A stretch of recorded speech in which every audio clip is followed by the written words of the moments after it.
दोस्तों, स्वागत है आपका मेरे YouTube चैनल इंग्लिश बाबू पर। और आज मैं फिर हाजिर हूँ आपके साथ एक नई स्टोरी लेकर। और दोस्तों, आज की जो स्टोरी है ये एक शॉर्ट मॉरल स्टोरी है। बहुत ही अच्छी कहानी है, सुनकर आपको बहुत मज़ा आएगा। उसके अलावा इस स्टोरी में आपको कुछ नए इंग्लिश के वर्ड मीनिंग सीखने को मिलेंगे, उनकी करेक्ट प्रोनाउंसिएशन के बारे में पता चलेगा, और जो इसका ग्रामर का पार्ट है उसे हमेशा की तरह बिल्कुल ही डिटेल में कवर करेंगे, तो एक एक स्ट्रक्चर को आप बहुत आसानी से सीख पाएंगे। तो चलिए दोस्तों, आज की इस कहानी को हम शुरू करते हैं और सबसे पहले कहानी का टाइटल देखते हैं। कहानी का टाइटल है आ गुड लीडर। क्या मतलब हुआ दोस्तों? लीडर का मतलब होता है कोई लीड करने वाला, जिसको कह सकते हैं हम नेता। और गुड मतलब अच्छा। आ गुड लीडर मतलब कि एक अच्छा नेता। तो दोस्तों, ये आज की इस कहानी का टाइटल है, शीर्षक है। और अब मैं इसे पढ़ना शुरू करता हूँ। आपसे रिक्वेस्ट है आप इसे बिल्कुल ध्यान से सुने, और यदि आपको कोई नया वर्ड या फिर ग्रामर का कोई भी नया स्ट्रक्चर देखने को मिले तो आप उसको नोट भी ज़रूर करें। तो चलिए इसको शुरू करते हैं। One day elections were going to be held in the forest. क्या मतलब हुआ दोस्तों? ये जो हमारा वाक्य है ये पास्ट कॉन्टिन्यूस का पैसिव वॉइस का वाक्य है। और आप इस जो इसका स्ट्रक्चर है आप उसे नोट कर सकते हैं। जब किसी भी वाक्य में वॉज या वर्ब के बाद वर्ब की फोर्थ फॉर्म और साथ में बी और थर्ड फॉर्म का इस्तेमाल किया जाता है, तो इस तरह का जो वाक्य है वो पास्ट कॉन्टीन्यूअस का पैसिव वॉइस का वाक्य कहलाता है। तो इस लाइन का क्या मतलब हुआ?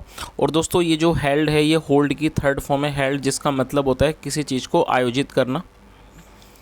वन डे एक दिन, elections were going to be held in the forest मतलब एक दिन जंगल में जो इलेक्शन से जो चुनाव थे उनको वो आयोजित किया जा रहा था। Were going to be held मतलब आयोजित किए जाने वाले थे। कहाँ पर? इन द फॉरेस्ट, जंगल में।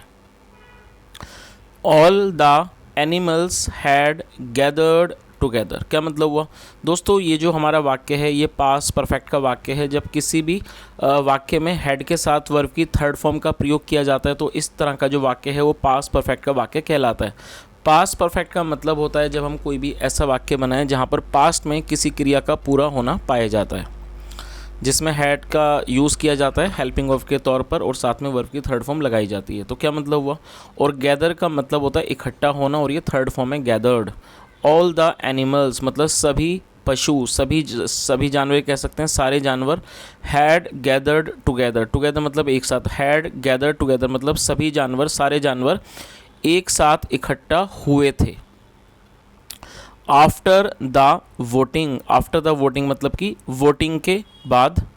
The counting was done. क्या मतलब हुआ दोस्तों? ये जो हमारा वाक्य है द काउंटिंग वॉज डन, ये पास्ट इंडेफिनिट का पैसिव वॉइस का वाक्य है। और जब हम पास्ट इंडेफिनिट में कोई भी पैसिव का वाक्य बनाते हैं तो वहाँ पर वॉज या वर्ब का प्रयोग किया जाता है हेल्पिंग वर्ब के रूप में, जैसा यहाँ किया गया, और साथ में वर्ब की थर्ड फॉर्म लगाई जाती है। और ये डू की थर्ड फॉर्म है डन, जिसका मतलब होता है करना, और काउंटिंग का मतलब होता है गिनती। तो इस पूरी लाइन का क्या अर्थ हुआ? आफ्टर द वोटिंग मतलब कि वोटिंग के बाद। द काउंटिंग वॉज डन की जो काउंटिंग थी, जो गिनती थी, वॉज डन, उसे काउंटिंग वॉज डन मतलब गिनती की गई। चलिए आगे देखिए। The jackal was declared as the new king. दोस्तों, ये जो हमारा वाक्य है ये भी पास्ट इंडेफिनिट का पैसिव वॉइस का वाक्य है। जब हम वॉज या वर्ब का प्रयोग करते हैं उसके बाद थर्ड फॉर्म का प्रयोग किया जाता है तो ये पास्ट इंडेफिनिट का पैसिव वॉइस का वाक्य बन जाता है। और दोस्तों, यदि हमारा सब्जेक्ट सिंगुलर होता है, जैसा यहाँ पर है सिंगुलर, उसके साथ वॉज का प्रयोग किया जाता है। लेकिन यदि वो प्लूरल होता है तो उसके साथ वर्ब का प्रयोग किया जाता है। और जैकल का मतलब होता है सीआर। तो इस लाइन का क्या मतलब हुआ? The jackal was declared, declare का मतलब होता है घोषित करना, और ये थर्ड फॉर्म है। The jackal was declared as the new king. जो जैकल था, जो मतलब जो सीआर था, उसे नए राजा के तौर पर या नए राजा के रूप में घोषित कर दिया गया। तो इस पूरी लाइन का क्या मतलब हुआ? The jackal was declared as the new king, जो सीआर था उसे नए राजा के तौर पर घोषित कर दिया गया। चलिए आगे देखिए। His competitor the fox had lost the election. क्या मतलब हुआ दोस्तों, ये भी जो हमारा वाक्य है ये पास्ट इंडेफिनिट का ये पास्ट परफेक्ट का वाक्य है जहाँ पर हैड के साथ थर्ड फॉर्म का प्रयोग किया गया है। LOSE लूज़, और ये लूज़ की थर्ड फॉर्म में लॉस्ट, जिसका मतलब होता है खोना, गंवाना या फिर हारना। तो यहाँ पर इसको हारना के रूप में प्रयोग किया गया है। और आप एक और वर्ड नोट कर सकते हैं, हराने के लिए डिफ़ीट का यूज़ किया जाता है। डिफ़ीट का मतलब होता है हराना, और हारने को लूज़ कहते हैं, और ये उसके थर्ड फॉर्म में लॉस्ट। तो क्या मतलब हुआ, हिज कॉम्पिटिटर। कॉम्पिटिटर एक नाउन है जिसका मतलब होता है प्रतिद्वंदी, या जो साथ में मुकाबले में हो उसे प्रतिद्वंदी कहा जाता है हिंदी में, जिसे इंग्लिश में कॉम्पिटिटर कहा जाता है। तो क्या मतलब हुआ, हिज कॉम्पिटिटर मतलब कि उसका प्रतिद्वंदी, या उसका कह सकते हैं उसका जो प्रतिस्पर्धा करने वाला व्यक्ति था, जो प्रतिद्वंदी था। द फॉक्स मतलब लोमड़ी, हैड लॉस्ट द इलेक्शन, उसने इलेक्शन को मतलब उसने चुनाव को, वह चुनाव हार गया था। तो इस पूरी लाइन का क्या मतलब हुआ, his competitor the fox had lost the election, मतलब उसका प्रतिद्वंदी फॉक्स जो लोमड़ी थी, हैड लॉस्ट द इलेक्शन, वो चुनाव को हार गई थी। चलिए आगे देखिए। Now the fox wanted to take revenge. क्या मतलब हुआ दोस्तों, ये जो हमारा वाक्य है ये पास्ट इंडेफिनिट का अफर्मेटिव वाक्य है, और इस वाक्य में एक खास बात ये है कि इस वाक्य के अंदर दो वर्ब का प्रयोग करके वाक्य को बनाया गया है। तो मैं आपको बताना चाहूँगा, जब आप कोई भी ऐसा वाक्य बनाते हैं जहाँ पर आप दो वर्ब का प्रयोग करना चाहते हैं, तो आप उसे कैसे बना सकते हैं। जो उसमें मुख्य वर्ब है, मतलब जो मेन प्रिंसिपल वर्ब है, उसे आपको पहले मेंशन करना है। अब जैसे मान लीजिए ये हमारा पास्ट इंडेफिनिट का सेंटेंस है, और जो इसकी मेन प्रिंसिपल वर्ब है, जो इसकी मुख्य क्रिया है, वो है वांट, जिसका मतलब होता है चाहना, और ये पास्ट इंडेफिनिट है, इसलिए इस यहाँ पर सेकंड फॉर्म का प्रयोग किया गया है। और जब आप सेकेंडरी वर्ब का प्रयोग करेंगे, उससे पहले आपको टू लगाना है, और टू के बाद हमेशा ही वर्ब की फर्स्ट फॉर्म का प्रयोग किया जाता है। तो इस तरह से आप दो वर्ब वाले वाक्य बना सकते हैं कि पहली वर्ब के बाद आपको टू लगाना है, और उसके बाद वर्ब की फर्स्ट फॉर्म का प्रयोग करना होता है। और टेक का मतलब होता है लेना। और दोस्तों ये जो वर्ड आप देख रहे हैं रिवेंज, ये एक नाउन है जिसका मतलब होता है प्रतिशोध या फिर बदला। टेक रिवेंज मतलब बदला लेना, प्रतिशोध लेना। तो इस पूरी लाइन का क्या अर्थ हुआ, नाउ अब the fox wanted to take revenge, मतलब अब जो लोमड़ी थी वांटेड टू टेक रिवेंज, अब वो प्रतिशोध या कह सकते हैं अब वो बदला लेना चाहती थी। चलिए आगे देखिए। सो इसलिए ही थॉट ऑफ अ प्लान। और ये दोस्तों जो वाक्य है ये पास्ट इंडेफिनिट का ही अफर्मेटिव वाक्य है, और ये थिंक की सेकंड फॉर्म है। थिंक का मतलब होता है सोचना, THINK, और ये सेकंड फॉर्म है थॉट, THOUGHT से थॉट पढ़ा जाएगा। और प्लान का मतलब होता है योजना, जो एक नाउन है। तो इस लाइन का क्या मतलब हुआ, सो इसलिए ही थॉट ऑफ ए प्लान, मतलब उसने एक योजना के बारे में सोचा। थॉट ऑफ ए प्लान मतलब एक योजना सोची। The fox set a trap and kept some meat there. क्या मतलब हुआ, the fox set a trap.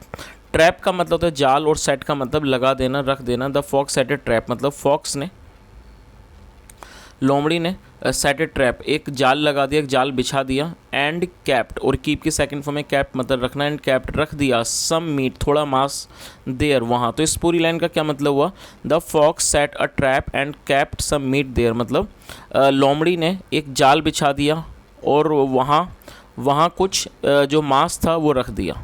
चलिए आगे देखिए। Then he went to the jackal and said. क्या मतलब हुआ, देन का मतलब होता है फिर he went to the jackal मतलब वह सियार के पास गया।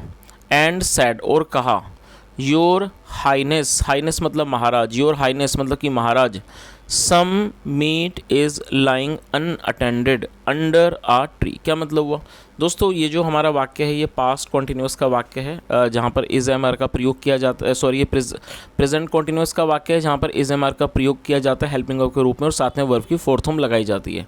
लाई का मतलब होता है किसी चीज़ का पड़ा हुआ होना, पड़े होना, लेटा होना, पड़े होना, तो उसे लाई कहा जाता है, और ये फोर्थ फॉर्म है लाइंग। और दोस्तों अनअटेंडेड एडजेक्टिव है जिसका मतलब होता है ऐसी कोई भी चीज़ जिसका कोई रखवाला ना हो, देखभाल करने वाला ना हो, जिस पर जो चीज़ एक तरह से कह सकते हैं उपेक्षित हो, उसको कोई देखने वाला ना हो, रखवाली करने ना वाला हो, तो उसको अनअटेंडेड कहा जाता है, जो कि एक एडजेक्टिव है। तो इस पूरी लाइन का क्या मतलब हुआ? योर हाइनेस महाराज, some meat is lying unattended under a tree. उसने क्या कहा कि महाराज कि थोड़ा सा जो मीट है वो पड़ा हुआ है, अनअटेंडेड मतलब उसकी कोई देखभाल करने वाला नहीं है, अंडर ए ट्री एक पेड़ के नीचे। You can go and eat it मतलब आप जा सकते हो, एंड ईट इट और उसे खा सकते हो। चलिए आगे देखिए। The jackal rushed to the spot. दोस्तों RUSH रश, रश वर्ड आपने पहले भी सुना होगा। रश का मतलब होता है भीड़ भाड़, भीड़ भाड़ को रश कहा जाता है, लेकिन उसके अलावा ये एक वर्ब के रूप में भी काम करता है। और रश का मतलब होता है किसी स्थान पर जल्दी से जाना, पहुंचना, और ये उसकी सेकंड फॉर्म है रश्ड। तो आप इन शब्दों को, वर्ड्स को नोट कर सकते हैं। RUSH रश का मतलब भीड़ भाड़ होता है, और रश का मतलब कहीं जल्दी से पहुंचना भी होता है, और यहाँ पर इसको वर्ब के रूप में प्रयोग किया गया, और ये सेकंड फॉर्म है रश्ड। और स्पॉट का मतलब स्थान। तो इस पूरी लाइन का क्या मतलब हुआ? The jackal rushed to the spot. जो जैकल था, जो सियार था, वो जल्दी से उस स्थान पर पहुंचा, rush to the spot. As soon as का मतलब होता है जैसे ही picked up the meat. Pick का मतलब होता है उठाना, और ये सेकंड फॉर्म में पिक्ड अप मतलब उठाना। एज सून एज जैसे ही पिक्ड अप द मीट, जैसे ही उसने मांस को उठाया।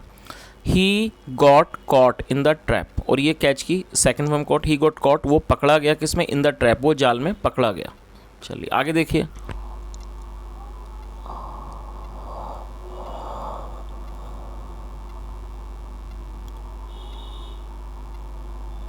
और दोस्तों यहाँ पर आप इस चित्र को भी देख सकते हैं कि एक पेड़ है जहाँ पर जाल बिछा हुआ है, और जो सियार है, जो जैकल है सियार, वो इस जाल में फंसा हुआ है। चलिए आगे देखते हैं।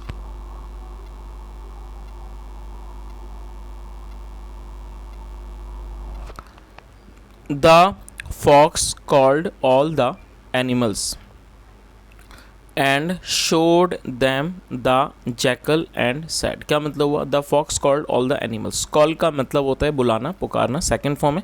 The fox called all the animals मतलब फॉक्स ने, लोमड़ी ने सारे जानवरों को, सारे पशुओं को बुलाया। एंड शोड, और दोस्तों SHOW, शो का मतलब होता है दिखाना, और ये इसकी सेकंड फॉर्म है शोड। एंड शोड दैम, और दैम का मतलब उन्हें। और दोस्तों ये जो दैम है ये ऑब्जेक्ट के रूप में प्रयोग किया गया है। जब आप इस चीज़ को नोट कर सकते हैं, जब ऑब्जेक्ट में एक से अधिक व्यक्ति शामिल होते हैं तो वहाँ पर दैम का प्रयोग किया जाता है, जिनका मतलब होता है उन्हें, उनको। शोड दैम, और शोड दैम मतलब उनको दिखाया। द जैकल, सियार को दिखाया। एंड सैड, और कहा। तो इस पूरी लाइन का क्या अर्थ हुआ कि the fox called all the animals and showed them the jackal and said मतलब लोमड़ी ने सारे पशुओं को, सारे जानवरों को बुलाया। And showed them the jackal, और उनको, और उन्हें जैकल मतलब सियार को दिखाया। एंड सैड, और कहा। A good leader should control his desires and should not believe others without thinking। क्या मतलब हुआ? दोस्तों ये जो हमारा वाक्य है यहाँ पर आप देख सकते हैं 2 बार शुड का प्रयोग किया गया है। और शुड का प्रयोग वाक्य में जब किया जाता है जब आप कोई भी ऐसा वाक्य बनाना चाहते हैं जहाँ पर आप किसी भी तरह का सुझाव या फिर सलाह देना चाहते हैं, तो वहाँ पर हमेशा ही शुड का प्रयोग किया जाता है। तो आप इस चीज़ को नोट कर सकते हैं कि यदि आप कोई भी ऐसा वाक्य बनाते हैं जहाँ पर आप सलाह देना चाहते हैं, सुझाव देना चाहते हैं, तो वहाँ पर शुड का प्रयोग किया जाता है हेल्पिंग वर्ब के रूप में, और साथ में वर्ब की फर्स्ट फॉर्म लगाई जाती है। कंट्रोल का मतलब होता है नियंत्रित करना। तो इस पूरी लाइन का क्या मतलब, उसने क्या कहा? अ गुड लीडर मतलब एक अच्छे नेता को शुड कंट्रोल नियंत्रित करनी चाहिए हिज डिज़ायर्स, डिज़ायर मतलब इच्छा, और ये प्लूरल नाउन है, डिज़ायर्स इच्छाएं, अपनी इच्छाओं को। एंड शुड नॉट बिलीव, और उस शुड नॉट बिलीव मतलब विश्वास नहीं करना चाहिए अदर्स दूसरों पर। विदाउट थिंकिंग, विदाउट थिंकिंग मतलब बिना सोचे समझे। तो इस पूरी लाइन का क्या मतलब हुआ? उसने क्या कहा कि एक जो अच्छा नेता होता है शुड कंट्रोल हिज डिज़ायर्स, उसे अपनी इच्छाओं पर नियंत्रण रखना चाहिए। And should not believe others without thinking, और बिना सोचे दूसरों पर विश्वास नहीं करना चाहिए। The jackal can never be a good leader. उसने क्या कहा था, जैकल, जो जैकल है मतलब जो सियार है, can never be a good leader, वो कभी भी एक अच्छा नेता नहीं हो सकता है। तो दोस्तों ये आज की एक छोटी सी कहानी थी और यहाँ मैंने पूरी कोशिश की आपको हर वर्ड की मीनिंग बताने की, उसके अलावा जो इसका ग्रामर का स्ट्रक्चर था उसको भी अच्छे से एक्सप्लेन करने की। I hope you like the video. If you like the video please just subscribe the channel and press the bell icon so that you can keep getting the notifications of my new videos. And if you really enjoyed this video, please like, and if you have anything to suggest, you can just do it by uh, from the medium of this comment. Thank you so much. Have a nice day and bye.